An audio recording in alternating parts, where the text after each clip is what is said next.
Sir, ನಿಮ್ಮ ಇದು ತಿರಂಗ ಯಾತ್ರೆ ಮಾಡಿದ ಮೇಲೆ ನಾಳೆಯಿಂದ ಬಿಜೆಪಿ ತಿರಂಗ ಯಾತ್ರೆನ ಪ್ರಾರಂಭ ಮಾಡ್ತೀವಿ. ನೋಡಿ, ಇದು ದೇಶದ ಭದ್ರತೆಯ ವಿಚಾರ. ಶುರುವಿನಿಂದಲೂ ಕೂಡ ನಾವೆಲ್ಲ ಹೇಳ್ತಾ ಇದ್ದೀವಿ, ಇದಕ್ಕೆ ರಾಜಕೀಯದ ಬಣ್ಣ ಬಳಿಬಾರದು ಅಂತ. ಎಲ್ಲರೂ ಕೂಡ, ಪ್ರತಿಯೊಬ್ಬ ಭಾರತೀಯ ಪ್ರಜೆಯೂ ಕೂಡ ಅವನದೇ ಆದಂಥ ಯೋಚನೆಗಳು ಇರ್ತವೆ. ಆದರೆ ನಾವೆಲ್ಲರೂ ಕೂಡ ಒಟ್ಟಾಗಿ ನಮ್ಮ ಈ ದೇಶದ ರಕ್ಷಣೆಯನ್ನು ಮಾಡೋದಕ್ಕೆ ನಾವೆಲ್ಲ ಸಹಕರಿಸಬೇಕು ಅನ್ನುವಂಥದ್ದು ಮೂಲತಃ ಇರೋವಂಥದ್ದು. ನಾವು ಕಾಂಗ್ರೆಸ್ ಪಕ್ಷ ಮುಂಚೂಣಿಯಲ್ಲಿದ್ದುಕೊಂಡು ತಿರಂಗ ಒಂದು ಯಾತ್ರೆಯನ್ನು ಮಾಡುವಾಗ ನಾವೇನು ಕಾಂಗ್ರೆಸ್ಸಿನ ವಿಚಾರಧಾರೆಗಳನ್ನು ಹೇಳೋದಕ್ಕೆ ಹೋಗಲಿಲ್ಲ. ನಾವೆಲ್ಲರನ್ನೂ ಕರೆದು, ನಿಮ್ಮನ್ನೂ ಕರೆದು, ನಾವು ಮಾಧ್ಯಮದವ್ರನ್ನೂ ಬನ್ನಿ, ಇದು ದೇಶದ ವಿಚಾರ ಇದೆ, ಎಲ್ಲರೂ ಬನ್ನಿ, ಎಲ್ಲ ಪಕ್ಷದವರು ಬನ್ನಿ. ನಾವು ಮುಂಚೂಣಿನಲ್ಲಿ ಯಾರಾದರೂ ಮಾಡಬೇಕಲ್ಲ. ಬಹುಶಃ ಅವರೇ ಮೊದಲು ಮಾಡಿದರೆ ನಾವು ಹೋಗ್ತಾಯಿದ್ದು ಅವ್ರ ಜೊತೆಯಲ್ಲಿ. ನಮ್ಮನ್ನು ಕರೆದಿದ್ದರೆ, ಒಂದು ವೇಳೆ ಅವರು ನಾವು ಮಾಡಿದ ಕೆಲಸ ಅವರೇ ಮಾಡಿದರೆ ನಾವು ಅವ್ರ ಜೊತೆಯಲ್ಲಿ ಹೋಗಿ ಸಹಕರಿಸ್ತಿದ್ದೋ. ಅದರಿಂದ ಈಗ ಅವ್ರು ಮಾಡ್ತಿದ್ದಾರೆ, ಮಾಡಲಿ. ಸರ್, ಈಗ ಮೋದಿಯವ್ರನ್ನ ವಿಶ್ವಗುರು ಅಂತಾರೆ. ಇವಾಗ ಒಂದು ಸೀಸ್ವೇರ್ ಆಗಿದ್ದನ್ನ ಒಂದು ಟ್ರಂಪ್ ಅಡ್ಮಿನಿಸ್ಟ್ರೇಷನ್ ಅಮೆರಿಕ ದೇಶ ಅನೌನ್ಸ್ ಮಾಡುತ್ತೆ. ಇದು ಹೆಂಗೆ ನೋಡಿ, ಮೊದಲು ಮುಖ್ಯಮಂತ್ರಿಗಳು ನಾವೆಲ್ಲ ಸಭೆ ಮಾಡ್ತಾಯಿದ್ದೋ.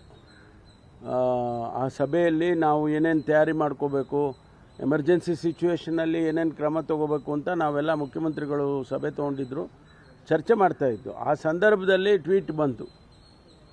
ಫಸ್ಟ್ ಟ್ವೀಟ್ ಬಂದದ್ದು ಟ್ರಂಪ್ ಅವ್ರದ್ದು. ಆ ಟ್ರಂಪ್ ಅವ್ರದ್ದು ಟ್ವೀಟ್ ಬಂದಾಗ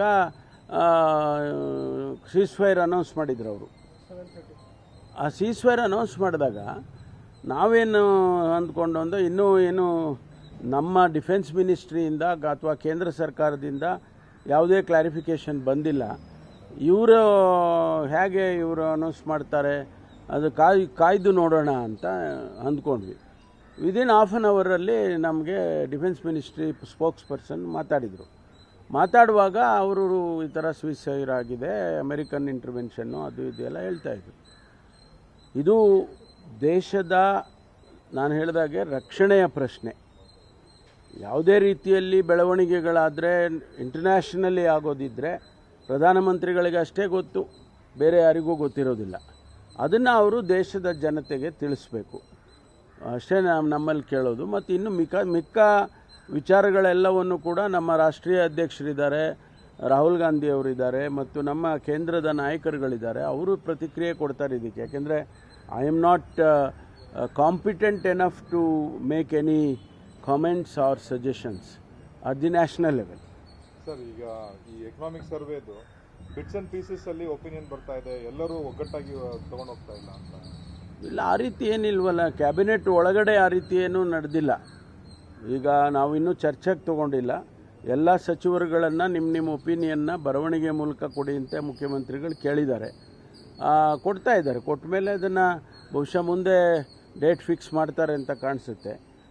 ಕ್ಯಾಬಿನೆಟ್ ಅಲ್ಲದೆ, ಯಾಕೆಂದರೆ ಇದಕ್ಕೆ ಸಮಯ ಕೊಡಬೇಕು. ಬರೀ ಕ್ಯಾಬಿನೆಟ್ಟಲ್ಲಿ ಅರ್ಧ ಗಂಟೆ ಅಥವಾ 10 ನಿಮಿಷ ಚರ್ಚೆ ಮಾಡೋವಂಥದ್ದಲ್ಲ. ಎಲ್ಲ ವಿಚಾರಗಳು ಬೇರೆ ಬೇರೆ ಮಿಕ್ಸ್ ಮಾಡ್ಕೊಂಡು ಮಾಡೋದಲ್ಲ. ಇದಕ್ಕಾಗಿ ಪ್ರತ್ಯೇಕವಾಗಿ ಚರ್ಚೆ ಆಗಬೇಕು. 11 ಜನ, ನೀವು ಹೇಳಿದಾಗೆ 11 ಜನ ಕೊಟ್ಟಿದ್ದಾರೆ ಅಂತ ಹೇಳಿದರು. ಅಂದರೆ ಎಲ್ಲರೂ ಕೊಡ್ತಾರೆ, ಒಂದೇ ಸರಿ ಎಲ್ಲರೂ ಕೊಡೋದಿಲ್ವಲ್ಲ, ಒಬ್ಬೊಬ್ಬರು ಕೊಡ್ತಿರ್ತಾರೆ.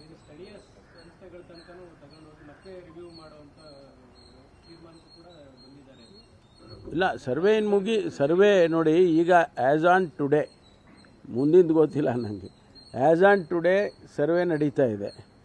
ಕೆಲವರು ಲೀಡ್ರುಗಳು ನನ್ನ ಹತ್ರನೂ ಬಂದಿದ್ದರು.